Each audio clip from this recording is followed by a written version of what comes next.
sommes une association loi 1901 composée des 4 universités de la région et les branches professionnelles, les principales branches de la région qui sont regroupées au sein du MEDEF. Notre président est d'ailleurs le président du MEDEF. Nous sommes au service de l'IUT. Nous sommes là pour développer les formations nouvelles en apprentissage. Nous leur apportons une gestion financière et aussi une certaine réactivité, une certaine flexibilité. Tout ça dans l'idée de mieux répondre aux besoins des entreprises, adapter les formations et permettre aux jeunes d'avoir une insertion professionnelle sur des métiers non seulement en tension, mais également les métiers de demain.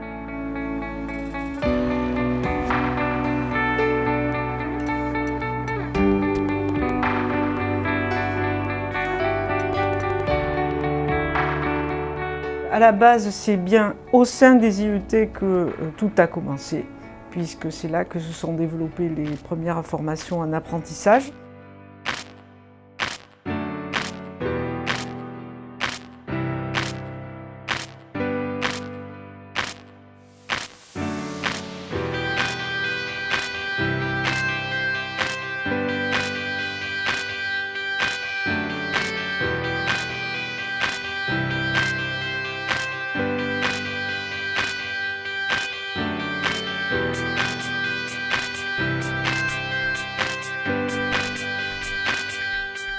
Moi, je suis enfant d'ouvrier.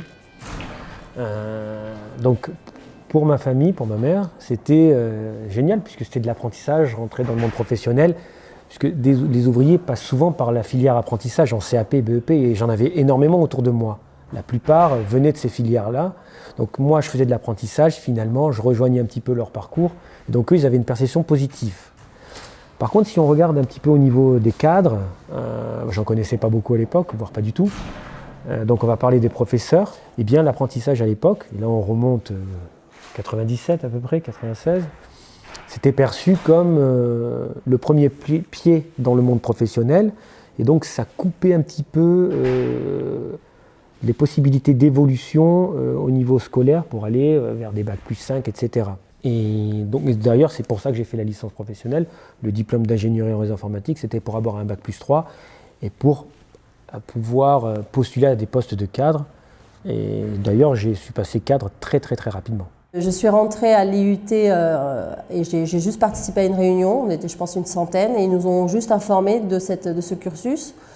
Donc, c'était pas du tout quelque chose que j'avais prévu en m'inscrivant à l'IUT, mais c'est venu tout simplement à moi. Après, je pense que cette réunion, je l'avais fait avec ma maman et elle était enthousiaste à l'idée de me voir dans un truc un peu professionnel. Et en fait, on n'a eu aucun a priori. On s'est dit, à partir du moment où on est à l'IUT, on avait confiance dans ce message, en tout cas dans cette proposition-là. Je crois que je n'ai même pas demandé à mon entourage.